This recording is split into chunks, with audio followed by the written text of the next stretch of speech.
नमस्कार, मी doctor Nitin Borse, consultant gastroenterologist, hepatologist and therapeutic endoscopist, director apex wellness hospital Nashik. मित्रांनो, 28 जुलै हा वर्ल्ड हेपॅटायटिस डे म्हणून साजरा केला जातो. हेपॅटायटिस या आजाराबद्दल जनमानसात अवेअरनेस निर्माण करण्यासाठी हा दिवस साजरा केला जातो. या वर्षीचा थीम आहे it's time to act. Hepatitis म्हणजे यकृताचा दाह, लिव्हरला सूज देणे. हेपॅटायटिस दोन प्रकारचा असतो, एक अॅक्यूट आणि एक क्रॉनिक. अॅक्यूट म्हणजे कमी मुदतीचा आणि क्रॉनिक म्हणजे दीर्घ मुदतीचा. अॅक्यूट हेपॅटायटिस हा युजली विषाणूमुळे होतो. हेपॅटायटिस ए, हेपॅटायटिस बी, हेपॅटायटिस ई, हेपॅटायटिस सी हे विषाणू अॅक्यूट हेपॅटायटिस निर्माण करू शकतात. तसेच काही औषधं, इव्हन अल्कोहोलचे अतिरिक्त सेवन या गोष्टींमुळे पण अॅक्यूट हेपॅटायटिस होतो.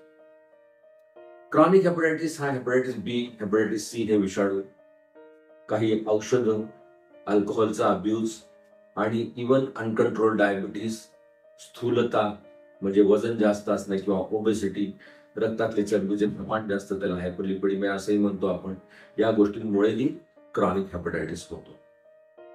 आपल्या लिव्हरचे या आजारापासून संरक्षण करण्यासाठी काही प्रतिबंधित उपचार आपल्याला फॉलो करणं गरजेचं आहे. हेपॅटायटिस ए आणि हेपॅटायटिस ई हे विषाणू दूषित अन्न आणि दूषित पाण्यातून प्रसार पावतात. तर चांगलं water hygiene, food hygiene maintain करणे, निर्जंतुक पाणी पिणे आणि निर्जंतुक अन्न घेणे, हँड सॅनिटेशन चांगलं ठेवणे, या गोष्टी या आजारांपासून आपल्याला संरक्षण देऊ शकतात.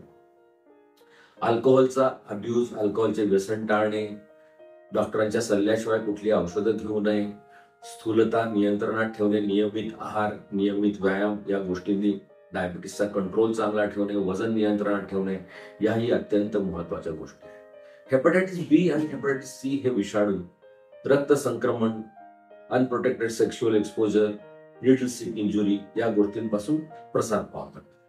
त्यामुळे universal aseptic precautions, universal hygienic precautions follow करणं तितकंच महत्वाचं आहे. कावीळीचं कुठलंही लक्षण दिसल्यास आपल्या जवळच्या डॉक्टरांना संपर्क साधणे, गॅस्ट्रोएंटरोलॉजिस्ट, हेपॅटॉलॉजिस्टचा सल्ला घेणे या अत्यंत महत्वाच्या गोष्टी आहेत. धन्यवाद.